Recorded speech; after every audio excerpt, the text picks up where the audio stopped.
I never will forget the night before the show, I couldn't sleep. And that's, I mean, I can sleep through anything, but I couldn't sleep. It just, what am I doing? I'm doing something I don't know what I'm doing here. It scared me so bad. The next night at the show, I didn't go inside. I stayed outside and took tickets. And so the next one I had was about a month or 2 months later, I brought Paul Revere and the Raiders in. And that was huge. People loved Paul Revere and the Raiders. It was huge. He was so poor, we had to go to Portland to rent his uniforms from the costume store. He didn't even own his own stuff that way. He was still driving the old hearse around. And in those days, rock and roll was, to find a good rock and roll live band, kids would drive 100 miles, 150 miles, 200 miles to go to a good dance that would be fun. And the Salem Armory was a home run. Ed Doherty knew how to throw a dance. And so kids would come from all around. I mean, they'd come up from Salem, Eugene, Medford, coming up there. They would come down from Portland, Vancouver. And I can remember being outside the Armory and waiting to get in. We'd go early, and we'd wait, and sometimes it was hot, and the kids would line up, and then they'd finally open the doors, and we'd go in like somebody squeezed a tube of toothpaste. We'd just spurt in the door. As soon as they opened them, man, we ran as fast as we could to the stage. I mean, we could sprint. It was because the first ones to the stage got to be in front, and our chins would barely be over the stage. There was a lot of excitement, a lot of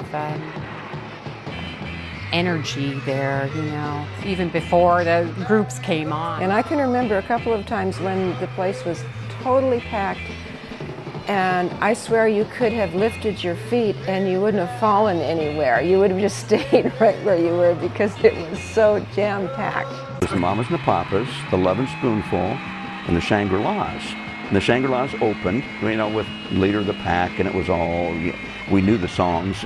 And then the Lovin' Spoonful came on. We knew all those songs because we were buying albums, and we had all the, and it was a huge crowd.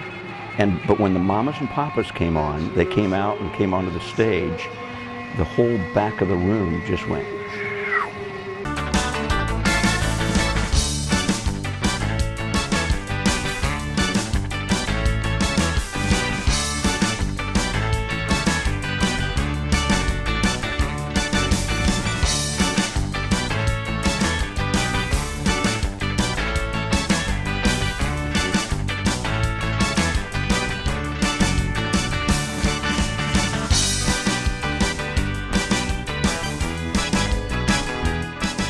What made those so successful in the 60s is that the top name entertainment we had there, because nobody else was, they wouldn't play dances anywhere else, they played in Salem. I still walk around going, why was that so successful in the 60s?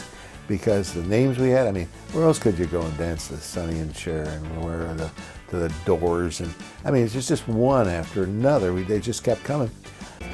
I got a call from William Morris saying that they had this new act called Sonny and Cher, and they wanted me to use them this summer, and so I said okay. So I flew down, and they were living in a garage, in back of a garage, and they hadn't even had any records out then that early, and so I went and I met them, and they were dressed in what they were wearing in those days, and then met them. So I said, yeah, I'll put them at the Oregon State Fair because they're different, and so I put them on as an opening act. They were not the main act.